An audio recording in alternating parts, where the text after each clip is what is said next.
Success to all में आपका स्वागत है। जैसा कि आप लोगों को पता होना चाहिए कि हम आपके लिए जो सीरीज लेके आए हैं, ये आपके लिए, चाहे आप बीपीएससी एग्जाम देने जा रहे हो या आप बीएसएससी का एग्जाम होने वाला है, ये दोनों एग्जाम के लिए आपके ये जो बायोलॉजी का सीरीज है वो काफ़ी महत्वपूर्ण होंगे। जिसमें से आज हमारा जो चैप्टर होगा अनुवांशिकी।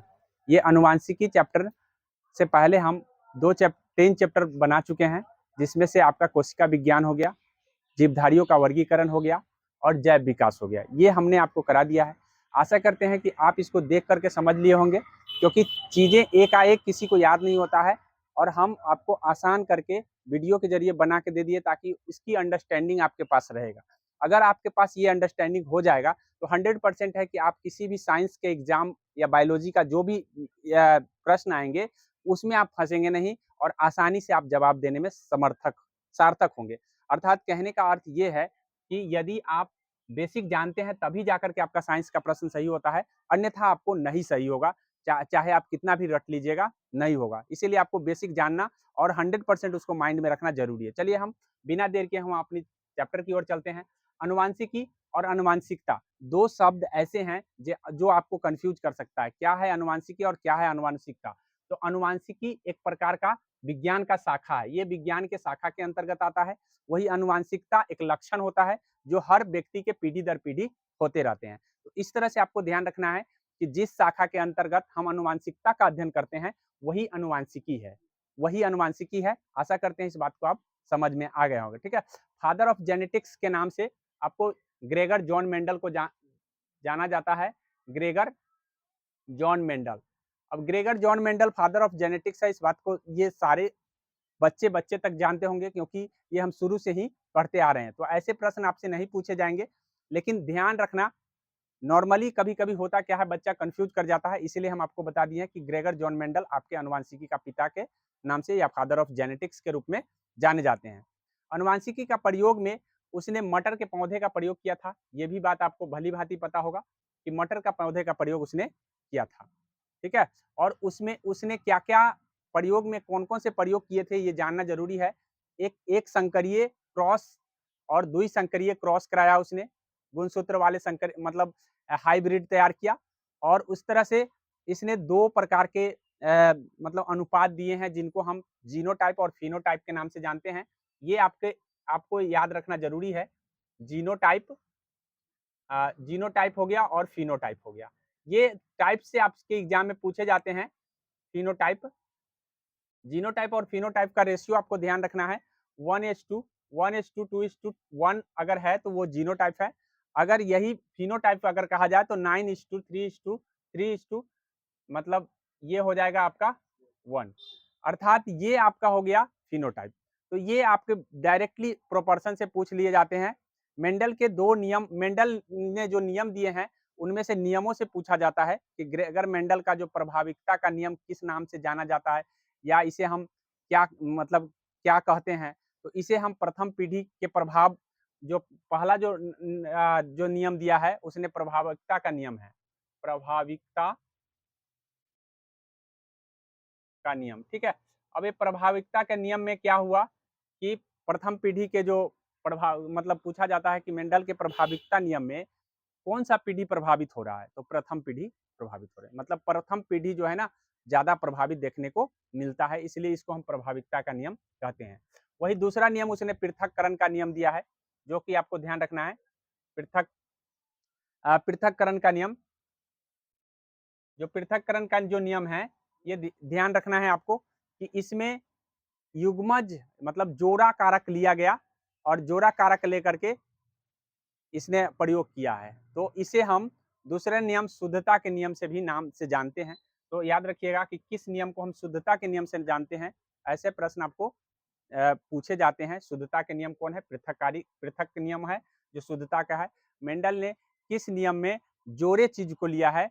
तो मेंडल ने जोड़े चीजों का लिया है उसने आपको पृथक का नियम में, और ये प्रभाविकता के नियम में जोड़ा नहीं लिया है। मतलब एक द्विसंकर मतलब दो चीजों को लिया है जो हाइब्रिड बनाया है इससे, और इसमें जो है ना जोड़ा चीज लिया है मतलब डबल गुण वाले को लिया है, इसीलिए आपको ये पृथक का नियम कहलाता है। आगे बढ़ेंगे हम। आगे प्रश्न में है स्वतंत्र अव्यूहन का भी नियम दिया है उसने तीसरा, स्वतंत्र अव्यूहन।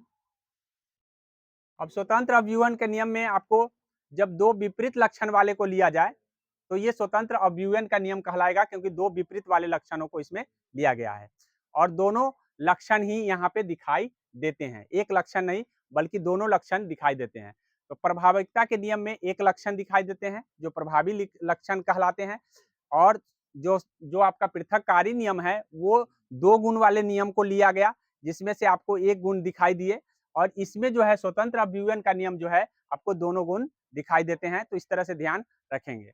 अब हम जेनेटिक्स जेनेटिक्स शब्द के खोज की बात कर लेते हैं कि जेनेटिक्स का फादर कोई और है लेकिन इस शब्द के खोजकर्ता कोई और है। जेनेटिक्स शब्द के खोजकर्ता आपको है, ध्यान रखेंगे, डब्ल्यू वाटसन है। आपको ये याद रखना है क्योंकि इसी में कंफ्यूजन ज्यादा हो जाता है कि हम जेनेटिक्स शब्द देखते हैं या आनुवंशिकी देखते हैं और तुरंत हम ग्रेगर जॉन मेंडल लगा देते हैं, जो कि हमें नहीं लगाना चाहिए। हमें ये देख लेना चाहिए कि यहाँ शब्द पूछा है या फादर पूछा है। फादर का मतलब अलग होता है और शब्द खोजकर्ता अलग होता है। तो इस तरह से आपको ध्यान रखना है कि डब्ल्यू डब्ल्यू जो वाटसन है इसी ने आपका खोज किया है। वाटसन, डब्ल्यू वाटसन का नाम आता है जेनेटिक्स शब्द में। जेनेटिक्स का हिंदी है अनुवांशिकी। इस बातों को ध्यान रखेंगे। और गुणसूत्र की छोटी इकाई को हम जीन कहते हैं। याद रखिएगा कि इसमें पीढ़ी दर पीढ़ी क्या हो रहा है, तो जीन का वाहन हो रहा है, जीन का वाहन हो रहा है, अर्थात जीन एक पीढ़ी से दूसरे पीढ़ी जा रहे हैं। अब जीन क्या होता है, मैं जब केंद्रक पढ़ा रहा था उसी समय बताया था कि केंद्रक में जो है ना द्विकुंडलित नाम का जाल होता है। अब ये जाल को ही हम क्या कर रहे हैं, जाल का टुकड़ा टुकड़ा कर दे, अगर अलग अलग टुकड़ा हो जाए तो यही टुकड़ा गुणसूत्र होता है, गुणसूत्र। और यही गुणसूत्र को हम, गुणसूत्र के छोटी टुकड़ा को हम, ये पूरा गुणसूत्र है और इस छोटी टुकड़ा को हम जीन कहते हैं, छोटी टुकड़ा को हम जीन कहते हैं। और ये जीन जो है ना, आपको ध्यान रखना है कि अनुवांशिक गुण का वाहक जीन है। अब हम फिनोटाइप के बारे में बता रहे हैं कि फिनोटाइप में क्या होते हैं। जीवधारी के लक्षणों को फिनोटाइप में अध्ययन किया जाता है। अभी बताए हैं कि फिनोटाइप में किसका अध्ययन होता है, तो फिनोटाइप में आपको फिनोटाइप में लक्षण का अध्ययन होता है। फिनोटाइप में आपको लक्षण किसका, जीवधारियों का लक्षण। लेकिन जीवधारी के अनुवांशिक संगठन को जीनोटाइप में, अगर हम अनुवांशिक संगठन पढ़ेंगे, अनुवांशिक संगठन, तो संगठन में आपको ध्यान रखना है कि संगठन में आपको अनुवांशिक संगठन, संगठन में जीनोटाइप होता है। इस तरह से आपको ध्यान रखना है कि जीनोटाइप में किसका अध्ययन होता है और फिनोटाइप में किसका अध्ययन हो। लक्षण को अध्ययन कर रहे हैं तो इसका मतलब फिनोटाइप है, अगर हम संगठन का अध्ययन कर रहे हैं तो इसका मतलब है जीनोटाइप है। इस बात को ध्यान रखना है।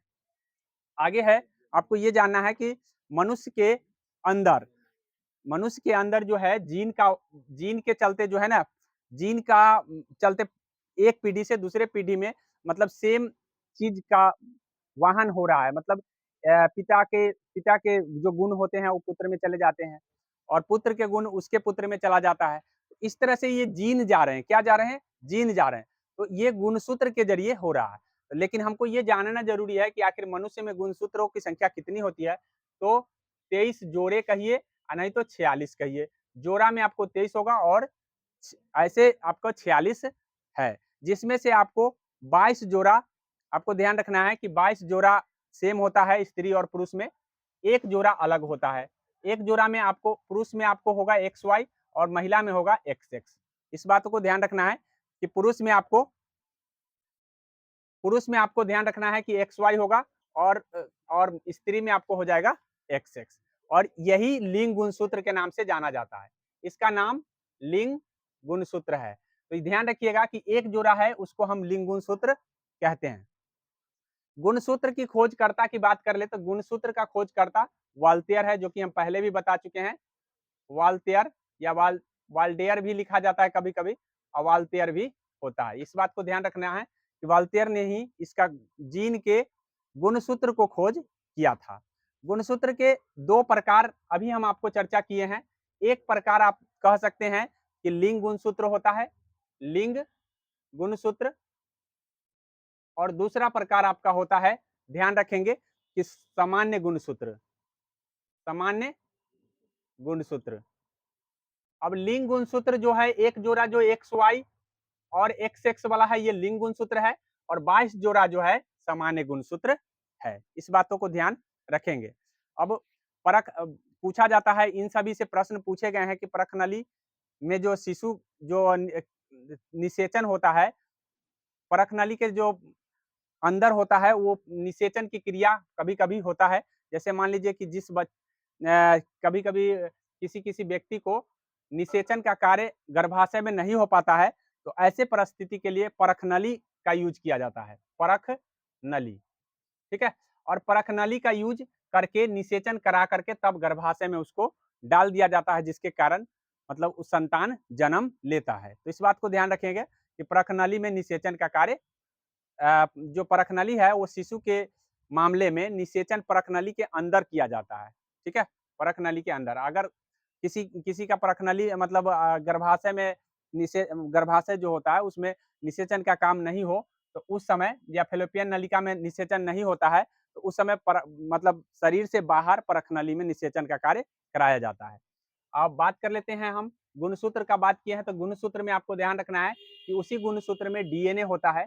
अब ये डीएनए जो है कितना कारगर है आपके दैनिक जीवन से, ये ध्यान रखिएगा कि डीएनए डीएनए टेस्ट करके हम किसी का डीएनए फिंगर टेस्ट करते हैं, किस लिए? क्योंकि वो उसका बच्चा है या नहीं है। जैसे कोई अगर किसी प्रकार का चोरी में फंस गया या किसी का बच्चा है कि नहीं है, पहचानने के लिए हम उसको डीएनए का टेस्ट करते हैं, और डीएनए दोनों फादर और जो बच्चे होते हैं उनका सेम होता है। इससे पता चल जाता है कि उसका बच्चा है या नहीं। इसीलिए फिंगरप्रिंट से वंशज का पता लगाया जा सकता है। याद रखिएगा, कभी-कभी एग्जाम में पूछ दिया गया है कि वंशज का पता लगाने के लिए हम किसका टेस्ट करते हैं, तो डीएनए फिंगर टेस्ट किया जाता है, जो कि पैतृक गुण, इससे पता चल जाता है कि उसका बच्चा है नहीं। तो इस तरह से आपको आनुवांशिकी के अंतर्गत इतने बात ध्यान रखना है। आई होप आपको अच्छा लगा होगा। अगर अच्छा लगा होगा तो लाइक और सब्सक्राइब जरूर कर लें, लेकिन याद रखें कि बेसिक नॉलेज इतना आपको जरूर आना चाहिए, हर एग्जाम के दृष्टि से काफी महत्वपूर्ण है। और आगे हम आपको वनस्पति विज्ञान की चर्चा करेंगे, तो बारीकी से हम धीरे धीरे हर चैप्टर की चर्चा कर देंगे।